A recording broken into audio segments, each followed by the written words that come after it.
ఒక బిలీవర్కి జీవితంలో దేవుడు కార్యం చేయాలనుకున్నప్పుడు దేవుడు కూడా కోరుకున్నట్టు వేరే బిలీవర్ని. ఎందుకంటే ఇనుము చేతనే ఇనుము పదునవుతుంది. అంటే ఇప్పుడు దేవుడు నన్ను మలచాలనుకున్నాను అనుకోండి, నన్ను మలచడానికి కూడా దేవుడు వేరే బిలీవర్నే వాడుకుంటాడు.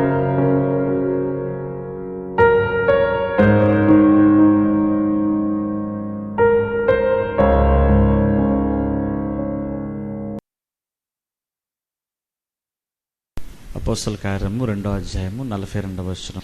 వీరు అపోస్తల బోధయందును సహవాసమందును రొట్టె విరుచుటందును ప్రార్థన చేయుటందును ఎడతెగక ఉండిరి. అపోస్తల బోధయందు అనేటువంటి మాటని గత 4-5 వారాలుగా మనం చూసుకున్నాం. గత ఆదివార దినాన్న అపోస్తల సహవాసమందునన్న మాటను మనం చూసుకుంటున్నాం. అదే ఈ వారం కూడా కొన్ని విషయాలు మనం చూద్దాం. అపోస్తల సహవాసమందు వాళ్ళు ఎడతెగక ఉన్నారు.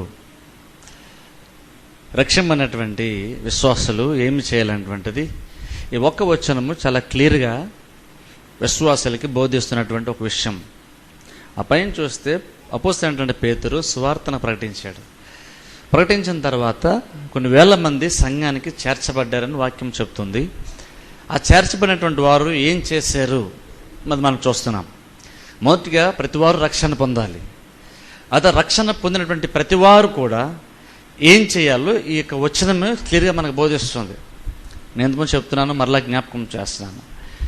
ఎప్పుడైనా సరే ఒక కార్యాన్ని గురించి మనం తెలుసుకోవాలనుకున్నప్పుడు, ముఖ్యంగా ఆత్మీయ విషయాలను తెలుసుకోవాలనుకున్నప్పుడు, అది మొట్టమొదటిగా ఆ కార్యం ఎక్కడ బైబిల్ రాయబడిందో మనము అక్కడికి వెళ్ళి ఆ వాక్య భాగం చదవాలి, దాని నుండి విషయాలను అర్థం చేసుకోవాలి. ఎందుకంటే మనిషి సహజంగా చాలా విషయాల నుండి, అంటే ఆదిలో ప్రారంభించిన విషయాల నుండి కాలం గడిచే కొలది డైవర్ట్ అయిపోయేటువంటి ప్రమాదం ఉంది. అలాగే చాలా విషయాలు ఉన్నాయి. కనుక సంఘం అనేటువంటిది ఆ రోజున స్థాపింపబడింది. స్థాపింపబడిన తర్వాత ఆ రోజున వాళ్ళు బాగానే స్టార్ట్ చేస్తారు, దాన్ని కొనసాగించారు. కానీ కాలం గడిచే కొలది ఏం జరుగుతుంటుందంటే ఆ తర్వాత ఏ తరం అయితే దాన్ని స్టార్ట్ చేశారో, ఏ వ్యక్తులు అయితే స్టార్ట్ చేశారో, దాన్ని స్టార్ట్ చేసిన తర్వాత తరం వచ్చినప్పుడు ఆ మొట్టమొదటిలో వారు ఏ ప్రిన్సిపల్స్ని అయితే బేస్ చేసుకొని దాన్ని ప్రారంభించారో, ఏ కార్యముల ఉద్దేశాలను మనసులో పెట్టుకొని దాన్ని ప్రారంభించారో, ఆ తర్వాత తరం వారు కొంచెం డైవర్ట్ అయిపోతుంటారు. ఆ తర్వాత తరం వారు ఇంకొంచెం డైవర్ట్ అయిపోతారు. అలా కొంతకాలం తర్వాత, కొన్ని తరాలు గడిచిన తర్వాత చూస్తే ఆదిలో ఏ ఉద్దేశాలు అయితే ఒకప్పుడు ఆ సంస్థలు ఉన్నాయో వాటి నుండి పూర్తిగా వ్యతిరేకంగా, విరుద్ధంగా ఇప్పుడు నడుస్తుంటుంది. అలాగనే చాలా క్రైస్తవ సంస్థలు కూడా అలాగనే చాలా ఉంటున్నాయి.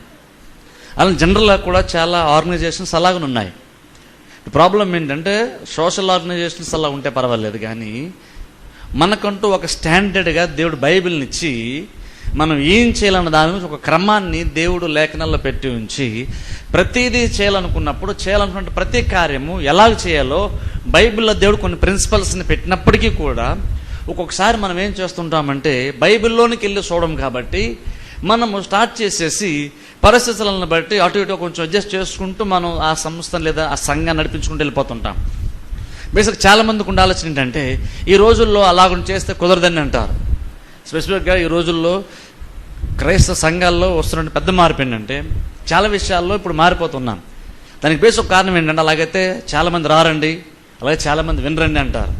దాన్ని బేస్ చేసుకుని చాలా విషయాలు సంఘంలో కొన్ని ప్రాముఖ్యమైన విషయాలు విడిచిపెట్టేస్తున్నాం, అనవసరమైన విషయాల్ని అలవాటు చేసుకుంటున్నాం. ఇప్పుడు దానివల్ల ఏమవుతుందంటే చిన్నదే కదా అనుకుంటాం, కానీ మనకు తెలియకుండానే కాలం గడిచే కొద్ది అలా డైవర్ట్ అయిపోతుంటాం. ఇప్పుడు సంఘంలో ఉన్నటువంటి చాలా పెద్ద ప్రాబ్లం అదే. ఎగ్జాంపుల్ చూడండి, నేను క్రిస్మస్ రోజు చెప్పినట్టున్నాను. అసలు మనకి క్రిస్టియన్స్గా మనకి ప్రాముఖ్యమైనది క్రిస్మస్ మాత్రమే. ఒకప్పుడు మనకు తెలిసిందల్లా క్రిస్మస్సే. మనం ఏదైనా చేసుకున్నామంటే గ్రాండ్గా క్రిస్మస్సే చేసేవాళ్ళం. కానీ ఇప్పుడు చూడండి, ఏది గ్రాండ్గా చేస్తున్నాం మనం? ఎవరు క్రిస్మస్ గ్రాండ్గా చేయరు, సెమీ క్రిస్మస్ గ్రాండ్గా చేస్తారు. సెమీ క్రిస్మస్లో ఎక్కువ ఆనందాన్ని పొందుతారు, ఎంజాయ్మెంట్ ఉంటుంది అనుకుంటారు. క్రిస్మస్లో ఎంజాయ్మెంటే లేదనుకుంటారు. చూడండి, ఏమేమి తెలుసు, అది చాలా పెద్ద ప్రమాదం ఇది. క్రిస్మస్ సరిపోలేదు కనుకనే సెమీ క్రిస్మస్ అని తెచ్చుకున్నాం. అదో డైవర్షన్, ప్రాముఖ్యం డైవర్షన్. అలాగే చాలా ఉన్నాయి చెప్పుకుంటూ పోతే. కాబట్టి ఏంటంటే ఇలాగ ప్రతిదీ కూడా బైబిల్ బేస్ చేసుకుని వెళ్తున్నప్పుడు అసలు ఇప్పుడు ప్రస్తుతం జరుగుతున్నటువంటి పరిచయ విధానం చూస్తే అసలు చాలా విషయాలు ఈ రోజుల్లో సంఘం చేసేటువంటి చాలా విషయాలు అసలు బైబిల్లోనే లేవు. కానీ ఇది ప్రతి వాళ్ళు చేస్తున్నారు కాబట్టి, చేసేది చాలా ఖర్చు పెట్టి చాలా భారీ స్థాయిలో చేస్తున్నారు కాబట్టి అది బైబిల్ ఉందనుకుంటాం మనం. ఎక్కువ మంది సపోర్ట్ చేస్తాను కాబట్టి అది బహుశా బైబిల్ ఉంటుంది అనుకుంటాం మనం. కానీ అలాగున్న బైబిల్లో ప్రతిదీ ఉండదు. అందుకని ఈ ఒక్క మాట, సంఘం ఏం చేయాలి, బిలీవర్స్ విశ్వాసులు రక్షింపనటువంటి వాళ్ళు ఏం చేయాలంటే ఈ ఒక్క వచనం క్లియర్గా మనకు చెప్తుంది. ఏమంటుందంటే ఆ సంఘానికి చేర్చబడినటువంటి వారు, రక్షింపనటువంటి వారు అపోస్తల బోధ యందును, సహవాసమందును, రొట్టె విరుచుటందును, ప్రార్థన చేయుటందును ఎడతెగకున్నారు. ఈ 4 అంటే అర్థం, సంఘంలో ఈ 4 ఉన్నప్పుడు వేరే దాంతో పని లేదు.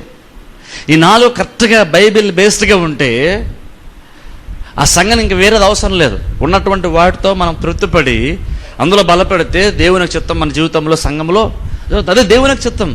అందుకనే సంఘం, నూతన నిబంధన సంఘాన్ని నడిపించమని యేసు ప్రభు శిష్యులను ఏర్పాటు చేసుకుని ట్రైనింగ్ ఇచ్చి వెళ్ళిపోతే ఏం చేయాలో కూడా చెప్పారు. ఆయన చెప్పిన దాన్ని బేస్ చేసుకుని వీటిని చేస్తూ వచ్చారు. ఆ రోజున వాళ్ళు బోధించినటువంటి సంఘానికి బోధించిన బోధంతా కూడా ఆ 3.5 సంవత్సరంలో వాళ్ళు యేసుక్రీస్తు దగ్గర నేర్చుకున్న దాన్ని బేస్ చేసుకుని ఇతరులకు బోధించారు. ఆ 3.5 సంవత్సరాలు వాళ్ళు విన్నటువంటి దాన్ని బేస్ చేసుకొని సంఘాన్ని వాళ్ళు నడిపించారు, బలపరిచారు. కనుక ఇప్పుడు అదే ఇక్కడ మనం చూస్తున్నాం. ఏం చేయాలంటే వారు అపోస్తల బోధ యందు, సరే అందుకే అన్నం చూసారు, ఒకసారి జ్ఞాపకం చేస్తున్నా, సమయం అవుతున్నా సరే. అపోస్తల బోధ అన్న మాట ఎందుకు ఉందంటే ఆ రోజుల్లో ఫరిసీయులు కూడా వాక్యాన్ని బోధించారు. బోధకులు అనగానే 2000 సంవత్సరాల క్రితం కేవలము అపోస్తులే బోధించారని కాదు. యేసు ప్రభు టైంలో యేసు ప్రభు ఒక్కడే బోధకుడు కాదు, ధర్మశాస్త్ర గ్రంథాన్ని తీసి ఫరిసీయులు కూడా ఆ రోజున వాక్యాన్ని బోధించారు. కానీ ఫరిసీయుల యొక్క బోధకి యేసు ప్రభు యొక్క బోధకు చాలా వ్యత్యాసం ఉంది. కనుక యేసు ప్రభు వెళ్ళిపోయిన తర్వాత ఫరిసీయులు లేకుండా పోలేదు, వాళ్ళు ఉన్నారు. ఇంకను వాళ్ళ సంఘంలో యాక్టివిటీస్ వాళ్ళు చేస్తూనే ఉన్నారు, ఇంకను వాళ్ళు వాక్యాన్ని బోధిస్తూనే ఉన్నారు. కానీ రక్షణ వీళ్ళు వాళ్ళ బోధలో లేరు, అపోస్తల బోధలో ఉన్నారు. అంటే అర్థమేంటి, అక్కడ బోధ అంటుంటే చాలా ప్రాముఖ్యమైన. అందుకనే మనం ఏమి వింటున్నాం, వాక్యం ఎలాంటి వాక్యం వింటున్నాము, ఎవరు నోట్ వచ్చే వాక్యం వింటున్నాం అంటే చాలా ప్రాముఖ్యం. అందుకని ఎప్పుడు ఎవరు చెప్పిన వాక్యం మీద అంటారు, నేను అది ఒప్పుకోను. ఎవరు చెప్పిన వాక్యం అనుకుంటే యేసు ప్రభు ఫరిసీయులు చెప్పింది కూడా వాక్యమే కదా అనేవాళ్ళు. కానీ యేసు ప్రభు అలా అనలేదంటే కారణం ఏంటంటే ఎవరు బోధించినా సరైన బోధ అనేమి గ్యారంటీ లేదు. అలాగని అపోస్తలులు పౌలు కూడా అబద్ధ బోధకుల గురించి మాట్లాడతాడు. ఈ రోజుల్లో ఎవరు అబద్ధ బోధ ఉన్నారంటే అసలు విషయాన్ని ఎవరు నమ్మరు, అది ఎవరు దాని గురించి మాట్లాడరు, వాళ్ళు అంతరించిపోరు అనుకుంటారు. కానీ ఈ రోజుల్లో కూడా ఇంకనూ అబద్ధ బోధకులు చాలామంది ఉన్నారు. కాదు, సంఘాన్ని గుడితనం కలిగింది కాబట్టి బైబిల్ పట్టినటువంటి ప్రతివాడు కూడా దేవుని యొక్క చిత్తాన్ని పరిపూర్ణ సువార్తను ప్రకటిస్తాడు అనుకుంటారు. కానీ అది కాదు. అబద్ధ బోధలు ఎప్పుడున్నారు, ఆయన తిరిగి వచ్చే వరకు ఉంటూనే ఉంటారు. కానీ ఈరోజు జస్ట్ ఒకసారి ఆలోచన, మన ఆంధ్రప్రదేశ్లో అబద్ధ బోధకులు లేరా అంటే ఉన్నారు. కానీ చాలామంది అలాగని చూడరు. ఎందుకంటే బోధించే ప్రతివాడు కూడా బైబిల్ నుండే చెప్తుండే కదా అంటారు. కానీ అది సాతాను కూడా బైబిల్ నుండి చెప్పాడు, కానీ యేసుప్రభు ఎక్కడెక్కడ నువ్వు చెప్పింది కరెక్ట్ అనలేదు. కనుక ఈ బోధన విషయం ఒకసారి చాలా ప్రాముఖ్యం. అందుకే మనం ఏ బోధ వింటున్నది చాలా ప్రాముఖ్యమైన ఒక కార్యం. బోధ అంటే చాలా ప్రాముఖ్యం. బోధ పెద్ద అవసరం లేదు అనుకుంటారు చాలామంది. అందుకన్నా చూస్తారు ఈ రోజుల్లో టీవీలో వచ్చే వాళ్ళు కూడా ఇదే మాట చెప్తారు. ఇది ఎక్కువగా మనకి ఇబ్బంది కలిగించే విషయం. మన బోధనన్నీ పక్కన పెడదాం, అందరం కలిసి చేద్దాం ఈ కార్యాలు అంటారు. మరి కొంచెం టీవీలో వస్తారు, రన్ ఫర్ జీసస్ అని, ఈ యునైటెడ్ క్రిస్మస్ అని, ఇవన్నీ చేస్తారు. కొన్నిట్లో ప్రతి దాంట్లో ఏకీవించాల్సిన అవసరం లేదు. బోధలు పక్కన పెట్టి కలిసి క్రిస్మస్ చేద్దాం, కలిసి పరిగెడదాం, కలిసి చేద్దామంటే ఆ రోజులు యేసు ప్రభు బోధన పక్కన పెట్టలేదు. బోధ కోసం ఫరిసీయులు వ్యతిరేకంగా నిలబడ్డారు. అందుకే వాళ్ళ కోపం వచ్చింది. పౌలు కుక్కల విషయమై జాగ్రత్త ఉండన్నాడు. నేను వెళ్ళాక గొర్రె చర్మం కప్పుకున్నాడు తోడేలు మీ మధ్యలో బయలుదేరుతారన్నాడు. అబద్ధ బోధకులు అన్నాడు. అంటే బోధ అనేటువంటి విషయం కోసం బోధన పక్కన పెట్టి అందరం కలిసి ఉందామంటే యేసు ప్రభు ఎక్కడ కూడా బైబిల్ని పక్కన పెట్టి బోధన పక్కన పెట్టి ఐక్యత చెప్పలేదు ఆయన. ఇంకా చెప్పంటే యేసు ప్రభు నిజంగా ఐక్యతనే డెవలప్ చేయాలని వస్తే మరి యేసు ప్రభు ఐక్యత గురించే వచ్చుంటే మరి ఎందుకని యేసు ప్రభు వ్యతిరేకంగా చాలామంది ఉన్నారు? కారణం ఒకటి, ఆయన బోధించిన బోధలో వారికి అబద్ధ బోధ బయట క్లియర్గా కనబడిపోయింది కాబట్టి వాళ్ళ కోపం వచ్చింది యేసు ప్రభు మీద. కాబట్టి ఈరోజు యూనిటీ ముఖ్యం అంటారు. యూనిటీ ముఖ్యం కూడా కాదు. దేవుని చిత్త ప్రకారం లేనటువంటి యూనిటీని దేవుడు సపోర్ట్ చేయడు. ఐక్యత కావాలి, కానీ బైబిల్ పక్కన పెట్టేసి ఐక్యత దేవుడు కూడా ఒప్పుకోడు. బైబిల్ పక్కన పెట్టి ఐక్యత అంటే గత వారం చెప్పని చూస్తారా, బాబేలు గోపురాన్ని కట్టారు వాళ్ళు. వాళ్ళు ఏమన్నారు, అందరూ చెదిరిపోకుండా అందరం కలిసి బాబేలు గొప్పని కడతాం, అందరం ఒకే దగ్గర ఉందాం. వాళ్ళు ఐక్యతనే కోరుకున్నారు. కానీ దేవుడు వచ్చి వారి భాషలను తారుమారు చేశాడు. ఎందుకని? అది దేవుణ్ణి ఆధారంగా చేసుకున్నటువంటి ఐక్యత కాదు, ఆత్మ కలిగించిన ఐక్యత అది కాదు. అది వాళ్ళు దేవుని చిత్తాన్ని వ్యతిరేకంగా ఐక్యతను కోరుకున్నారు. వీళ్ళు కూడా క్రిస్టియన్స్ చాలా మంది వాక్యం తెలియదు కాబట్టి నిజమేనండి, బోధలండి, బ్యాప్టిస్ట్ బోధ బ్యాప్టిస్ట్, ఐపీఎస్ బోధ ఐపీఎస్, లోదన బోధ లోదండి, అవన్నీ పక్కన పెట్టి అందరం కలిసి ఉండాలి, అదే దేవుడు కోరుకున్నాడు, ఒకలా ప్రేమించాలంటారు. నిజంగా ఒకలా ప్రేమించాలంటే మరి యేసుప్రభు ఫరిసేయులను సున్నం కొట్టిన సమాధులు ఎందుకన్నారంటే దానికి జవాబు వాళ్ళ దగ్గర ఉండదు. కాబట్టి ఏంటంటే ఐక్యత ఉండాలి. కానీ నీకు నాకు బోధలో తేడా వచ్చినప్పుడు నీతో నేను కలిసి ఉండడం కుదరదు. ఎందుకంటే ఒక రియల్ క్రిస్టియన్ ఏంటంటే బైబిలే మనకి విభజిస్తుంది, బైబిల్ చెప్తుంది. దాన్ని పక్కన పెట్టామంటే నిజంగా మనం మోసపోతున్నాం అర్థం. అది ఎందుకు వాక్యం ఉండని, వాక్యం దేవుని దగ్గర ఉండి వాక్యమే దేవుడై ఉండను అన్నప్పుడు ఆ యేసుప్రభుని సేవిస్తానండి అని చెప్తూ వాక్యాన్ని పక్కన పెడతానంటే నువ్వు యేసుప్రభుని పక్కన పెడుతున్నాం. యేసుప్రభుని పక్కన పెట్టినప్పుడు అసలు ఐక్యతేనా, క్రైస్తవ ఐక్యతనా? అది అలా రాదు. కాబట్టి టీవీలో వచ్చేది పెద్ద పెద్దోళ్ళు చేసేది చూసి వాళ్ళందరూ చేసి గొప్పగా చేసేదాన్ని, గ్రాండ్గా చేసేదాన్ని చూసి మోసపోవద్దు. బోధ చాలా ప్రాముఖ్యం ఏంటంటే అది ఇక్కడ. అందుకని వీళ్ళు అపోస్తలుల బోధ ఉన్నారు, ఫరిసేయుల బోధలో లేరు వీళ్ళు. ఆ తర్వాత ఇంకోటి చూస్తే సహవాసం అందును, అదే గత వారం చూసుకుని ఈ రోజు కూడా కొన్ని విషయాలు చూద్దాం. ఇప్పుడు చూడండి, క్రైస్తవులుగా మనం ఏ సహవాసం ఉంటుంటే కూడా చాలా ప్రాముఖ్యమైన విషయం. సహవాసం కూడా చాలా ప్రాముఖ్యమైన కార్యం. ఈ 4 కూడా చాలా ప్రాముఖ్యం. ఇప్పుడు సహవాసం విషయానికి వచ్చేసరికి ఎందుకు సహవాసంగా కూడుకోవాలి మనం, ఇది గత వారం చెప్పాను, ఈ రోజు కూడా చెప్తాను, వీళ్ళతో వచ్చే వారం కూడా చెప్తాను. సహవాసం, అపోస్తలుల సహవాసం ముందు వీళ్ళు ఎడతెగక వీళ్ళు ఉన్నారు. ఇప్పుడు చూడండి, గత వారం చెప్పని చూస్తారు, ప్రతి వాని యొక్క స్వభావంలో, ప్రతి జంతువుల్లో, ప్రతి ఒక్క రకమైనటువంటి జీవిలో ఒక లక్షణాన్ని దేవుడు పెట్టాడు. అదేంటంటే తనలాంటి స్వభావం కలిగినటువంటి వారితో కలిసి ఉండాలనేటువంటిది ప్రతి జీవి, ప్రతి ప్రాణం యొక్క కోరిక అదే. అందుకే సింహాలతోనే సహవాసం చేస్తాయి, కుక్కలతోనే సహవాసం చేస్తాయి, వేరే వాటి జాతితో సహవాసం చేస్తుంటాయి. ఇప్పుడు చూడండి, ఒకసారి నేషనల్ జియోగ్రఫీ కూడా చూసాం. ఒకసారి ఒక సింహం జింకపిల్లల్ని ఏం చేయకుండా జింకపిల్ల వెనకాల తిరుగు జింకపిల్లని కాపాడుతుంది. యాక్చువల్గా అది కొంచెం ఎమోషనల్గా ఉంటుంది, దీనికి సింహానికి ప్రేమ ఎక్కువ అనుకుంటాం. కానీ యాక్చువల్గా చూస్తే ఒక రకంగా ఆలోచిస్తే అది మంచిది అనిపిస్తుంది. కానీ యాక్చువల్గా చూస్తే దాని స్వభావానికి వ్యతిరేకంగా అక్కడ చేస్తుంది. అంటే దానిలో ఏదో ప్రాబ్లం బహుశా ఉండదు, దాని స్వభావం అది కాదు. యాక్చువల్గా స్వభావం వ్యతిరేకంగా చేస్తుందంటే చూడడానికి అది ఇంప్రెసివ్గా ఉండొచ్చేమో, కానీ యాక్చువల్గా దాని స్వభావానికి విరుద్ధంగా అది జీవిస్తుంది. ప్రాబ్లం బిలీవర్స్గా మనం కూడా ఈ సహవాసం అనేటువంటిది చాలా ప్రాముఖ్యమైనది. ఒక బిలీవర్ ఇంకో బిలీవర్తో కలవడానికి ఇష్టపడాలి, ఇంకో బిలీవర్ని చూడడానికి ఇష్టపడాలి. అందుకని చూడండి, కలుసుకున్నప్పుడు ఒకలా గ్రీట్ చేసుకుంటాం. బైబిల్ ఉంటుంది మాట, ప్రైజ్ ది లార్డ్ అంటాం. అంటే ఏంటి, అది కలుసుకున్నందుకు దేవుడు నిజంగా స్తోత్రం చెప్తాను. ఇప్పుడు అది అలవాటు అయిపోయింది. ఇప్పుడు ప్రైజులు అంటే ఒక గౌరవ సంబంధంగా మారిపోయింది. కానీ యాక్చువల్ బైబిల్ వాళ్ళు స్టార్ట్ చేసింది అలా అని కాదు. ప్రైజ్ ది లార్డ్ అంటున్నాం అంటే బేసిక్గా నిన్ను చూసినందుకు నేను దేవుని స్తుతిస్తున్నాను అంటున్నాం.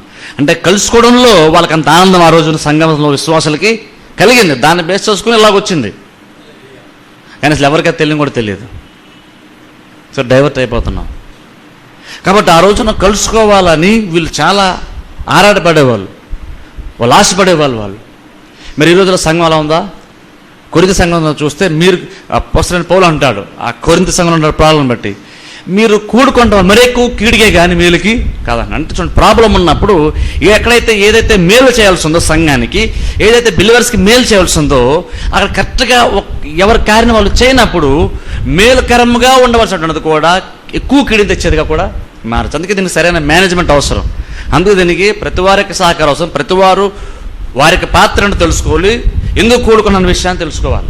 అందుకే వాక్యాన్ని బోధిద్ది. ఇది వింటున్నప్పుడు మనకి మనస్సును మనం నూతనపరుచుకోవాలి, మన ఆలోచన విధానాన్ని మార్చుకోవాలి. సంఘాన్ని దేవుడు మనకి ఎందుకు చేశాడు, ఎందుకని తరచుగా కూడుకోమన్నాడు, ఇది చాలా ప్రాముఖ్యమైన విషయం. కానీ చూద్దాం, చూడండి ఒకసారి సామెతల గ్రంథంలో నుండి, సామెతల గ్రంథము 27వ అధ్యాయము, సామెతల గ్రంథము 27వ అధ్యాయము 27:17.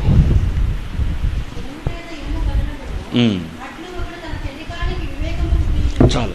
ఇనుము చేత ఇనుము పదునగును, అట్లు ఒకడు తన చెలికానికి వివేకము పుట్టించును. మన ఇనుము చేత ఇనుము పదునగును.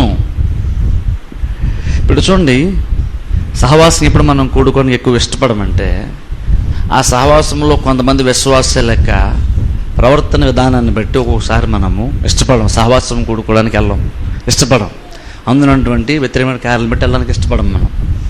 కానీ గమనించండి, సహవాసం కూడుకున్నటువంటి అవసరత. ఇప్పుడు సహవాసాలు అంటే ఎవరిష్టం వాళ్ళది కాదు, ఇక్కడ అది బిలీవర్కి అవసరం. అది అందుకే ఈ 4 వీళ్ళు ఎడతెక వీళ్ళు చేశారు. ఇక్కడ కూడా చూడండి, ఈ వాక్యాన్ని బట్టి మనకు ఎందుకు మనం వెళ్ళాలి అని బట్టి ఇక్కడ క్లియర్గా అర్థమవుతుంది. ఇనుము చేత ఇనుము పదునవుతుందంట. అంటే ఇనుమును షార్ప్ చేయాలంటే వేరే వస్తువు పనికిరాదు. ఇనుము చాలా హార్డ్గా ఉంటుంది, గట్టిగా ఉంటుంది. ఇప్పుడు దాన్ని పనికి రాకుండా బ్లంట్గా ఉన్నటువంటి ఐరన్ని అది పనికొచ్చేటువంటి ఒక వస్తువుగా మార్చాలంటే ఆ వస్తువుని మార్చటానికి అవసరమైనటువంటి కూడా అలాంటి స్వభావం కలిగినటువంటి వస్తువు అయితేనే దీన్ని పనికొచ్చేటువంటి ఒక వస్తువుగా మార్చగలుగుతుంది. అందుకంటాను, మనం విశ్వాసమై ఉంటుండగా దేవుని యొక్క చిత్త ప్రకారం మనం మార్చబడాలంటే, దేవుని చిత్త ప్రకారము మనము తీర్చిదిద్దబడాలంటే, దేవుని యొక్క చిత్తం ఏమై ఉందో మన జీవితంలో అది జరగాలంటే నిన్ను అలాగున నీకు పొదును పెట్టి దేవుని యొక్క మనసులో ఏ ఉద్దేశాలు అయితే దేవుని మనసులో ఉన్నాయో ఆ ఉద్దేశాన్ని కూడా నీ జీవితంలో చేయాలి అంటే, నెరవేర్చాలంటే, నేను అంతకంత నిన్ను పనికొచ్చే పాత్రగా చేయాలంటే దేవుడు ఉపయోగించేది కూడా వేరే విశ్వాసనే. ఇక్కడ దేవుడు సంఘాన్ని బలపరచడానికి, సంఘం తీర్చిదిద్దానికి దేవుడు లోకాన్ని వాడలేదు. ఇంకా చెప్పాలి, చాలామంది సాతాను కూడా వాడతాడు అనుకుంటారు. దేవుడు సాతాను కూడా వాడలేదు. దేవుడు తన ప్రజల మాసానికి తన ప్రజలతోనే డీల్ చేస్తున్నాడు, తన ప్రజల యొక్క సహాయాన్ని కోరుతాడు, కానీ సాతాను యొక్క సహాయాన్ని కోరట్లేదు. నా బిడ్డలు నేను ఇంకా కొంచెం పరిశుద్ధంగా మార్చాలనుకున్నాను కాబట్టి నువ్వు నాకు కొంచెం సహాయం చేయి, నువ్వు కొన్ని శోధనలు పంపించు, నువ్వు కొన్ని కష్టాలు పెట్టు నా బిడ్డలకి అని దేవుడు సాతానుతో కలిసి పనిచేయట్లేదు, అలాగే అన్నిటితో కూడా కలిసి పనిచేయట్లేదు. ఈ లోకంలో ఒకవేళ దేవుడు నిజంగా శ్రేష్టమైన జీవులు ఎవరైనా ఉన్నారు అని అంటే అది మానవులే. ఆ మానవుల్లో కూడా నిజంగా దేవుడు పరలోకంలో చూస్తున్నప్పుడు, ఆయన వాడుకోవాలన్నప్పుడు, ఆయన చేయాలనుకున్నప్పుడు అందులో కూడా దేవుడు చూసేటువంటిది కూడా అందులో మళ్ళీ ఫిల్టర్ చేస్తూ వచ్చినప్పుడు దేవుడు బిలీవర్సే బెటర్గా దేవుడికి కనబడుతున్నారు. ఇప్పుడు చూడండి, అన్యులు చాలామంది సోషల్గా మనకంటే మంచోళ్ళై ఉండొచ్చు, కొంతమంది విశ్వాసాల కంటే అన్యులు మంచోళ్ళై ఉండొచ్చు. అయినప్పటికి కూడా దేవుడు వారిని వాడుకోడు, ఎందుకంటే వారు అన్యులు. దేవుడు వాడుకోవాలన్నప్పుడు తన బిడ్డలనే వాడుకుంటాడు కానీ అన్యుల్ని కాదు. మనల్ని దాటి దేవుడు అన్యుల దగ్గరికి వెళ్ళడు. ఫస్ట్ దేవుడు ఏదైనా చేయాలనుకున్నప్పుడు, ఏదైనా మంచి జరిగించాలి ఏదైనా సరే ఫస్ట్ తన ప్రజల దగ్గరికి వస్తాడు దేవుడు. కాబట్టి సంఘంలో కార్యం జరిగించాలనుకున్నప్పుడు, ఒక బిలీవర్కి జీవితంలో దేవుడు కార్యం చేయాలనుకున్నప్పుడు, ఆ బిలీవర్లో జరగాలంటే దేవుడు కూడా కోరుకునేటువంటిది వేరే బిలీవర్ని. ఎందుకంటే ఇనుము చేతనే ఇనుము పదునవుతుంది. అంటే ఇప్పుడు దేవుడు నన్ను మలచాలనుకున్నాను అనుకోండి, నన్ను మలచడానికి కూడా దేవుడు వేరే బిలీవర్నే వాడుకుంటాడు కానీ అన్యుల్ని వాడుకోడు. దేవుడు ఇంకో బిలీవర్ సహాయంతోనే నాకు పొదును పెట్టే ప్రయత్నం చేస్తున్నాడు దేవుడు. అందుకని చూడండి, ఇక్కడ ఈ పొదును చేయబడేటువంటి దాంట్లో ప్రాసెస్ ఉంది ఇక్కడ. అందుకని చూడండి, వచ్చేటువంటి శ్రమలు కానీ ఇబ్బందులు కానీ ఆటంకాలు కానీ మనకు వచ్చే కొంచెం ప్రెషర్స్ ఏవైతే ఉన్నాయో అవన్నీ కూడా నీలో ఆత్మ సంబంధంగా నిన్ను బలపరచడానికే. కొన్ని ఇబ్బందులు వస్తాయి, కొన్ని శోధనలు వస్తాయి, కానీ అవి నిన్ను ఆత్మ సంబంధంగా బలపరచడానికి. దానికి బైబిల్లో చాలా వచ్చావు, నేను చాలా సందర్భాలను చెప్పాను, ఇక్కడ అందులోనికి వెళ్ళను. కాబట్టి దేవుడు ఏదైనా చేద్దామన్నప్పుడు వేరే బిలీవర్ ద్వారానే నీతో డీల్ చేస్తున్నాడు. అందుకనే నువ్వు బాగా మారాలంటే, నువ్వు పొదును చేయబడాలంటే నువ్వు ఫేస్ చేయాల్సింది కూడా వేరే బిలీవర్నే. బిలీవర్తోనే మరొక బిలీవర్ని దేవుడు పొదును చేస్తున్నాడు. అంటే నా ద్వారా ఎగ్జాంపుల్ మిమ్మల్ని అనుకుందాం, అలాగనే మీ ద్వారా నన్ను, అలాగనే ఒక బిలీవర్తోనే ఇంకొక బిలీవర్ని దేవుడు చక్కగా పనికొచ్చిన పాత్రగా, విలువైన పాత్ర దేవుడు మలిసే ప్రయత్నం చేస్తాడు. ఇనుము చేత ఇనుము పదునగును. అందుకే నాకు కింద చూస్తే అట్లు ఒకడు తన చెల్లికానికి వివేకం పుట్టించి, చూసారా, తన చెల్లికానికి అన్నప్పుడు ఏంటంటే ఫ్రెండ్ అనొచ్చు మనం. అంటే ఇప్పుడు చూడండి, అలా చేయటం వల్ల ఏంటంటే ఎదుటి వ్యక్తి తెలివిగలవాడిగా మారుతాడు, ఇంకా వేరేదైనా సరే. అందుకని చూడండి, జనరల్ చూడండి, మనం అండ్ లేదని మనల్ని అంటే మనం తట్టుకోగలం, కానీ ఒక బిలీవర్ మనల్ని ఏమంటే మనం తట్టుకోలేం. బిలీవర్ అంటే తట్టుకోలేం. బేసిక్గా ఉంటే బిలీవర్స్ కదండి అలా చేస్తారండి అంటాం మనం. కానీ అక్కడే గమనించాలి ఏంటంటే, మనం ఐరన్ అనుకోండి, ఎగ్జాంపుల్గా ఇక్కడ ఎగ్జాంపుల్ ప్రకారం చూస్తే మనం ఐరన్ అయితే దేవుడు షార్ప్ చేద్దాం అనుకున్నప్పుడు నీకంటే తక్కువ క్వాలిటీతో ఉన్నటువంటి, నీకంటే అంత గట్టిగా లేనటువంటి వేరే రాయితో దేవుడిని షార్ప్ చేసే ప్రయత్నం చేయండి. ఎందుకంటే అలా చేస్తే అది పాడైపోద్ది, కానీ ఇది షార్ప్ అవ్వదు. ఇది షార్ప్ అవ్వాలంటే నీలాగానే గట్టిగా, నీలాగానే బలంగా ఉన్నటువంటి వాళ్ళతోనైతే నువ్వు షార్ప్ చేయబడతావు. అందుకనే బిల్లువెరలు అన్నప్పుడు మనం కొంచెం ఇబ్బంది పడతాం. చాలా ఒక అన్యుడు అన్నాడు అనుకో, పెద్ద సింపుల్గా తీసేసుకుంటాం మనం, అది పెద్ద ఇబ్బంది కలిగించే కార్యం కాదు. ఎందుకంటే నువ్వు గట్టిగా ఉన్నావు, నువ్వు ఐరన్వి, అదే మామూలు మెత్తట్రా ఇట్టుగా ఏదో అనుకుందాం. కాబట్టి అది నువ్వు ప్రెషర్ తీసుకొచ్చినా సరే నీకు అంత ఇబ్బంది కలగదు, కాబట్టి నీ మీద ఎఫెక్ట్ ఉండదు, కాబట్టి నీకు అది పెద్ద లోడ్ కనిపించదు నీకు.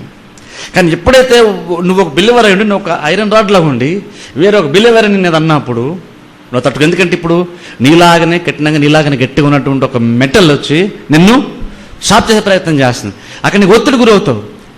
కానీ దాని ద్వారా నువ్వేమవుతావు అంటే నువ్వు బలపరచబడుతున్నావు. ఆ ప్రాసెస్లు అంటే కొంచెం మనకి ఇబ్బంది ఉంటుంది. ఆ ఇబ్బంది ఉంటుంది కాబట్టి ఏంటంటే మనం దాన్ని తట్టుకోలేకపోతున్నాం. కానీ ఇనుము చేతన ఇనుము పదును చేయబడుతుంది. అలాగా నేను మీకు వివేకాన్ని కలిగిస్తాను, నేను మీకు వేరే ఆత్మీయ విషయాన్ని కలిగిస్తాను. అలాగనే మీ ద్వారా దేవుడు నాతో డీల్ చేస్తున్నాడు. ఇది దేవుడు ఇన్నర్ సర్కిల్తో దేవుడు డీల్ చేస్తున్నాడు. అంటే నీతో, నిన్ను వేరే ఒకరి ద్వారా, వేరే వాళ్ళకి నీ ద్వారా. అలాగున్న దేవుడు మనల్ని పొదును పెట్టే ప్రయత్నం చేస్తాడు, మనల్ని బలపరిచే ప్రయత్నం చేస్తాడు, మనల్ని విలువైన పాత్రగా చేసే ప్రయత్నం దేవుడు చేస్తున్నాడు. అందుకనే ఈ ప్రాసెస్లో మనం దేవుని బలిష్టమైన చేత దేన మనసు కలిగి ఉండాలి మనం. ఎందుకంటే ఈ ప్రాసెస్ ఉంటే ఇబ్బందే, కానీ దీని వెనకాల దేవుని యొక్క ఉద్దేశం ఖచ్చితంగా ఉంది. అందుకని చూద్దాం. పేతురు రాసిన మొదటి పత్రికలో ఉండి, లేదా ఒకసారి 1 కొరింథీకి వెళ్దాం. 1 కొరింథీ 12వ అధ్యాయము. 1 కొరింథీ 12.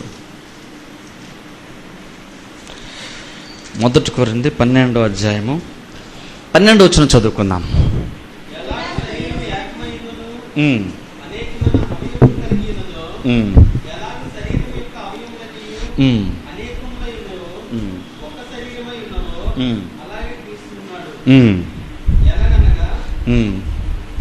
ఎలాగనగా యూదులమైనను, గ్రీస్ దేశస్థులమైనను, దాసులమైనను, స్వతంత్రులమైనను, సరే ఎన్ని రకాలుగా మాట్లాడాడు. ఒకసారి మళ్ళీ చూద్దాం, డిఫరెన్సెస్ చూద్దాం ఒకసారి.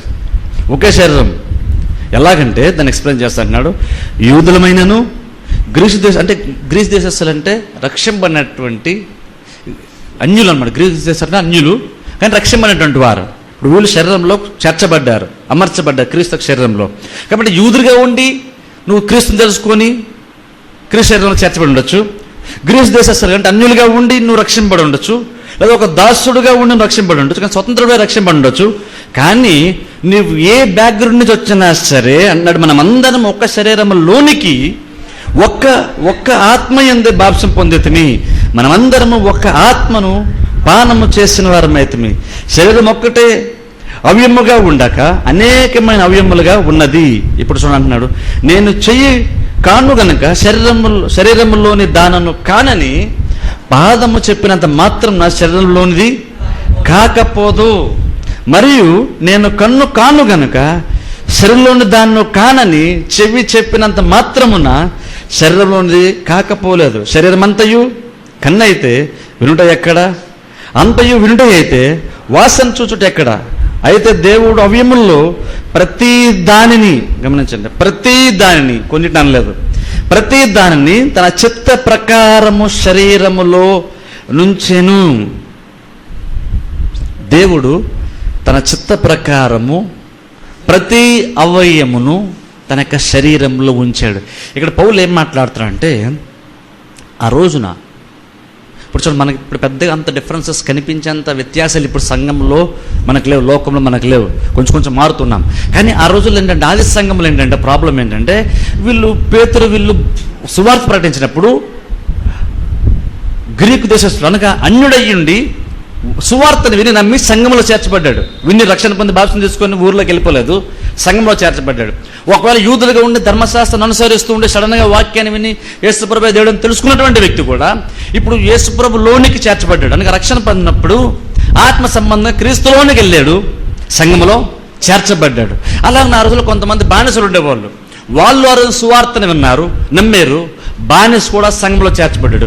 స్వతంత్రం ఉన్నటువంటి వాడు ఉన్నాడు, వాడు సువార్త నమ్మాడు, సంఘంలో చేర్చబడ్డాడు. ఇప్పుడు 4 రకాలైనటువంటి మేజర్ డిఫరెన్సెస్ సంఘంలో కనబడుతున్నాయి. ఏంటి 4 అంటే, ఒకడేమో బానిసగా ఉన్నంతవరకు బతికి ఇప్పుడు చర్చిలోకి వచ్చాడు. ఒకడేమో ఫ్రీగా ఉన్నటువంటి స్వతంత్రం ఉన్నటువంటి వాడు చర్చిలోకి వచ్చాడు. మరొకడు యూదుడుగా ఉంటూ యేసుక్రీస్తుని తెలుసుకొని సంఘంలో చేర్చబడ్డాడు. మరొకడు అన్యుడుగా ఉంటూ సువార్త నమ్మి యేసుక్రీస్తుని తెలుసుకొని సంఘంలో చేర్చబడ్డాడు. ఇప్పుడు 4 కూడా బయట కలిసేవి కావు. బానిస స్వతంత్రుడు ఎప్పుడు కలిసేవాళ్ళు కాదు. బానిస ఎప్పుడు కూడా స్వతంత్రుడి కింద ఉండాల్సిందే. బానిసని చంపైనా సరే చంపొచ్చు. కొనుక్కున్నటువంటి వాడు బానిసని చంపినా అది ఆ రోజుల్లో లీగలే. మరి అలాంటి మైండ్ సెట్తో ఉన్నటువంటి వాళ్ళు ఇప్పుడు సడన్గా చర్చిలోకి వచ్చారు. ఇప్పుడు చర్చిలోకి రాగానే ఏంటంటే అందరూ సమానమే. ఇప్పుడు అందరూ సమానం అంటున్నాము. ఈ సొంతం ఉన్నటువంటి వాడికి సడన్గా మైండ్ సెట్ అవుతుంది. ఎందుకని అప్పుడు ఒక బానిసని వేరేగా చూశాడు. కానీ ఇప్పుడు చర్చిలోకి రాగానే జస్ట్ ఒకే నామములు బాప్తిసం పొందారు కాబట్టి, ఒకే ఆత్మను పొందుకున్నాడు కాబట్టి ఇప్పుడు సడన్గా ఇద్దరు సేమ్ అయిపోయారు. సొసైటీలో డిఫరెన్స్ ఉంది, ఇప్పుడు చర్చిలో రాగానే ఇద్దరు సేమ్ అయిపోయారు. ఇప్పుడు వెన్నీ అది అంతగా మైండ్ సెట్ అవుతుంది. ఇప్పుడు ఒకసారి బానిస ఏమనుకుంటాడు, నేను రక్షింపడ్డాను కానీ నేను స్వతంత్రుడు అంత ఆధిక్యత నాకు లేదనుకుని ఉండొచ్చు. లేదంటే అన్యుడిగా ఉండడానికి గ్రీకు దేశస్తుడిగా ఉండి రక్షింపడినటువంటి వాడు, యూదులంటే ఇప్పటి నుంచో వాళ్ళు దేవుని తెలుస్తున్నారు, వాళ్ళకి బోల్డ్ అనుభవం ఉంది, కానీ నేనే ఉంది వెనక మొన్న చర్చలోనికి వచ్చానని చెప్పి బహుశా వ్యక్తి వెనక్కి జరుగుతూ ఉండొచ్చు. అలాగా 4 రకాలైనటువంటి స్టాండర్డ్స్లో క్లాసెస్లో ఆ రోజు సంఘం ఉంది. ఇప్పుడు దాన్ని నిర్మూలించటానికి అందరూ ఒకటే అని చెప్పేట ప్రయత్నం చేస్తూ, నువ్వు యూదులను రక్షింపడ్డావు కాబట్టి నీకు సంఘంలో గొప్ప స్థాయి కాదు, లేదా నువ్వు బానిసగా ఉండి వచ్చావు కాబట్టి నీకు తక్కువ స్థాయి అటువంటిది కాదు. పౌలు అంటున్నాడు అందరూ ఒకటే. ఎందుకంటే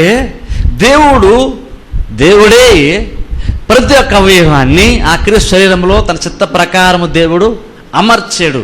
ఇప్పుడు చూడండి పౌలుకి ఎంత జ్ఞానం అంటే, నిజంగా చూడండి దీని ఎంత సంఘాన్ని ఎంతకంటే బెటర్గా అసలు ఎక్స్ప్లెయిన్ చేయలేం మనం. శరీరం కంటే బెటర్ ఎగ్జాంపుల్ మనకి ప్రపంచంలో దొరకదు నిజంగా. అందుకనే పౌలుకి దేవుడు నిజంగా అంత ప్రత్యక్షత జ్ఞానం ఇచ్చాడు. ఎంత జ్ఞానం ఇచ్చాడంటే, దేవుణ్ణి శరీరంతో పోలుస్తూ మనలను అవయములతో పోలుస్తూ అంటున్నాడు, రక్షింపనంటే ప్రతి వాడు కూడా క్రీస్తు శరీరంలో ఒక అవయము అంటున్నాడు. అందుకని చూడండి అక్కడ మాట అందరూ చూడండి, జ్ఞాపకం ఉంచుకున్నాను చూసారా, 18వ వచనం. అయితే దేవుడు అవయములో ప్రతి దానిని తన చిత్త ప్రకారం శరీరంలో ఉంచెను. అంటే నువ్వు చర్చలోకి వచ్చావంటే నువ్వు యాక్సిడెంట్లుగా చర్చలోకి రాలేదు. నువ్వు రక్షింపబడ్డావంటే నువ్వు యాక్సిడెంట్లుగా రక్షింపడలేదు. దేవుడు నేను సెలెక్ట్ చేసుకొని నిన్ను సంఘాన్ని తీసుకొని వచ్చి నువ్వు ఎక్కడ కరెక్ట్గా ఫిట్ అవుతావో క్రీస్తు తన యొక్క శరీరంలో అక్కడ తీసుకొని దేవుడు అమర్చాడంట. తీసుకొచ్చి ఎక్కడో కలిపడం లేదు, ఎక్కడో పడేసడం లేదు, అమర్చాడు. ఇప్పుడు చూడండి ఒక అవయం కనుక బ్రేక్ అయింది అనుకోండి, చెయ్యకాలో లేదా బోన్ ఏదో తిరిగింది అనుకోండి, డాక్టర్ ఏం చేస్తాడు, దాన్ని ఎగ్జాక్ట్గా అమరుస్తాడు. ఎలా పడితే రూట్ని అతికించాడు, కరెక్ట్గా పొజిషన్ ఎక్కడైతే అది యాక్చువల్ కరెక్ట్గా ఉండాలో కరెక్ట్గా ఎగ్జాక్ట్గా అలా అమర్చే ప్రయత్నం చేస్తారు. వాళ్ళంతా శ్రద్ధ తీసుకుంటారు ఆపరేషన్ చేస్తున్నప్పుడు. పౌలు అంటున్నాడు, దేవుడు నేను రక్షించినప్పుడు కూడా, నేను సంఘంలోకి నువ్వు వచ్చినప్పుడు కూడా దేవుడు అంత జాగ్రత్తగా నిన్ను అక్కడ అమర్చాడు. జనరల్గా ఆలోచిస్తే నేను చర్చకొచ్చాను, మీరు చర్చకొచ్చాను, జనరల్ వ్యూది. కానీ ఆత్మ సంబంధంగా చూస్తే దీన్ని అప్రిషియేట్ చేస్తాం. అప్పుడు మనం ఏ పొజిషన్ ఉన్నామో, మనం ఏం పని చేస్తున్నామో అందులో స్థిరంగా కంటిన్యూ అవుతాం. అక్కడ అలాగని మన పనిని మనం చేస్తాం. ఇప్పుడు ఇక్కడ పౌలు అదే చెప్తున్నాడు, కొరింథీ సంఘం చాలా పెద్దది, అన్య భాషలు కూడా మాట్లాడుతున్నారు. ఆత్మ లేక కాదు అక్కడ వచ్చిన ప్రాబ్లం. ఇంకా చెప్పడం అసలు ఆత్మే పెద్ద ప్రాబ్లం అయిపోయింది వాళ్ళకి. ఎందుకని అందరూ భాషలతో మాట్లాడుతున్నారు, అందరూ ప్రవచనాలు చెప్తున్నారు, అందరూ దర్శనాలు చూస్తున్నారు. అలా ఉంటే ప్రాబ్లం ఉండదు అంటారు, అలా ఉన్నా సరే ప్రాబ్లం ఉంటుంది. ఆత్మ నింపడితే ప్రాబ్లం ఉండదంటారు, ఆత్మ నింపడి సంఘంలోనే ప్రాబ్లం వచ్చింది. ఇప్పుడు ఆ ప్రాబ్లం డీల్ చేస్తూ సంఘం అంటే అసలు దేవుని నక్షత్రం ఎలా ఉందో పౌలు ఇక్కడ చెప్తూ అంటున్నాడు, మీరందరూ కూడా మీరెవరైనా సరే దేవుడు తన సంఘంలో తన శరీరంలో చక్కగా నిన్ను అమర్చాడు. కాబట్టి ఆడ అన్నాడు అంత చెవి అయితే ఇంక వాసన పీల్చేది ఎక్కడ ఉంటుంది అంటే ఏమన్నాడు, సింపుల్ ఏమన్నాడంటే ఒక్కవే మొత్తం పనిచేసుకుంటూ పోతే ఇంక మిగిలిన పనులు ఎలా జరుగుతాయి అంటే, మొత్తం కన్నే ఉండి మొత్తం కన్నే పని చేస్తే ఇంక మిగిలిన వినేటువంటి పని ఏ అవయం చేస్తుంది. అందుకనే గమనించండి, ఎలాగైతే మన శరీరంలో ఒక్కొక్క అవయవానికి ఒక్కొక్క ఉద్దేశంతో దేవుడు క్రియేట్ చేసి మనకి ఇచ్చాడో, అలాగున్నే నిన్ను కూడా ఈ సంఘంలో చేర్చినప్పుడు దేవుడు ఆ ఉద్దేశంతో నిన్ను చక్కగా అమర్చాడు. ఇప్పుడు అందుకే చూడండి, అక్కడ అమర్చడం అన్నమాట చాలా ప్రాముఖ్యం. అందుకే యాక్సిడెంట్గా మనం చర్చకి రావట్లేదు. దేవుడు యాక్చువల్గా వెనకాల ప్రతి ప్రణాళికను బట్టి ఆయన చిత్తాన్ని బట్టి తీసుకొచ్చి సంఘంలో మనల్ని చేర్చాడు. ఇప్పుడు అన్నాడు పౌలు, అన్నాడు అది నువ్వు గ్రహించి అంటున్నాడు. ఇప్పుడు జనరల్ క్యాజువల్గా వచ్చేవాళ్ళు అనుకున్నాను అనుకోండి, ఆడెవడో బానిస సడన్గా సువార్త అన్నాడు వచ్చాడు చర్చికి, ఎవడో గ్రీస్ దేశస్తుడు వాడన్నాడు చర్చికి వచ్చాడు అనుకోండి, అది క్యాజువల్ అయిపోతుంది. కానీ పరలోకం ఉన్నాడు దేవుడు ఎలా చూస్తున్నాడు సంఘాన్ని ఇక్కడ చెప్తున్నాడు. మనం అవయవాలు అనేకం కానీ శరీరం మాత్రం ఒకటే. ఇంకా చెప్పండి, పౌలు అన్నాడు అవయవాలన్నీ కలిస్తేనే అది శరీరం అంటున్నాడు. కాబట్టి ఏ ఒక్క అవయాన్ని కూడా క్రెడిట్ అక్కడ పౌలు ఇవ్వట్లేదు. అదే ఇప్పుడు చూడండి, మనం అంటాం గుండె చాలా ప్రాముఖ్యమండి అంటాం మనం జనరల్గా. గుండె ప్రాముఖ్యం కావచ్చు, అలాగే లివర్ ప్రాముఖ్యం కాదా? ఇప్పుడు గుండె నేను కొట్టుకోకపోతేనే మిగిలిన అవయవాలు ఏం పని చేయాలి, గుండె అందనుకోండి, అప్పుడు నరాలు ఏమంటే నేను కనుక బ్లడ్ని సర్క్యులేట్ చేయకపోతే అసలు నీ గుండె ఎక్కడ కొట్టుకుంటుంది, నువ్వెక్కడ పని చేస్తావు అని గుండెతో నరాలు అనవచ్చు. అప్పుడు లివరో కిడ్నీ అంటుంది అసలు నేను క్లీన్ చేయకపోతే, అప్పుడు నోరు అనొచ్చు, పుల్లు అనొచ్చు, అసలు నువ్వేం క్లీన్ చేస్తావు, నేను ముందు నవ్వులు నువ్వు లోపల పంపిస్తే నువ్వు క్లీన్ చేస్తావు, నేను చేయకపోతే నువ్వు చేసే పనే నీకు. ఇప్పుడు అలా అనుకుంటే పోతే శరీరంలో ఏది సక్రమంగా పనిచేయదు. కాబట్టి దాంతోపాటు అంటున్నాడు ప్రతి ఎలాగైతే మన శరీరంలో మనం తీసుకున్న ఆహారాన్ని పళ్ళు దగ్గర స్టార్ట్ అవుతుంది పని, అలాగన ప్రతిదీ కూడా సిస్టమేటిక్గా మన శరీరంలో పనిచేసి మన శరీరానికి బలాన్ని వేస్తుంది. మనం భోజనం చేస్తే ఒక చేతికి బలాన్ని అవుతుంది, అవునా? స్ట్రెంగ్త్ అనేటువంటి దాన్ని ఈక్వల్గా షేర్ చేస్తుంది. మనం ఏం తిన్నా సరే బాడీకి ఈక్వల్గా వెళ్తుంది కానీ ఏదో ఒక అవయవానికి వెళ్ళదు. అలాగనే ఏదైనా సరే దేవుడు చేద్దాం అన్నప్పుడు శరీరం అంతటికీ క్షమాభివృద్ధి దేవుడు కలుగ చేస్తున్నాడు అంటున్నాడు, ఏదో ఒక్క అవయవానికే కాదు. అందుకని అన్నట్టు కొంచెం కింద చదువుకుందాం చూడండి, 19వ వచనం.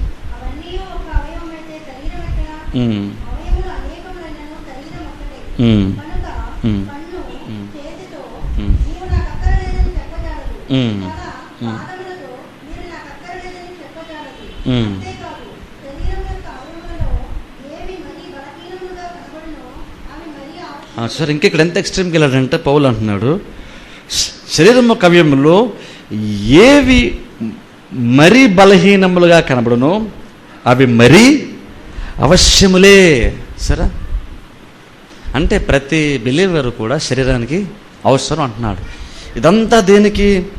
క్షేమాభివృద్ధి కలుగ చేసుకోవడానికి. ఇప్పుడు అందుకని అలా వస్తూ కిందకు వచ్చేసరికి అంటున్నాడు 27 వచనం చదువుతాను, అటువల్లే మీరు క్రీస్తు యొక్క శరీరమై ఉండి, సరే మీరు క్రీస్తు యొక్క శరీరమై ఉండి వేరు వేరు అవయములై ఉన్నారు, మరియు దేవుడు సంఘంలో మొదట కొందరిని అపోస్తులుగాను, పిమ్మటి కొందరిని ప్రవక్తలుగాను, పిమ్మటి కొందరిని బోధకులుగాను, అటు పిమ్మటి కొందరిని అద్భుతములు చేయువాడిని గాను, తర్వాత కొందరిని స్వస్థపరచు కృపావరము గలవారిగాను, కొందరిని ఉపకారములు చేయువాడిని గాను, కొందరిని ప్రభుత్వములు, సరే కొందరు ఉపకారం కొందరు ప్రభుత్వములు చేయువాడిని గాను, కొందరిని నానా భాషలు మాట్లాడువాను గాను నియమించాను. అందరూ అపోస్తులా, అందరూ ప్రవక్తలా, అందరూ బోధకులా, అందరూ అద్భుతములు చేయువారా, అందరూ స్వస్థపరచు కృపావను గలవారా, అందరూ భాషలతో మాట్లాడుచున్నారా?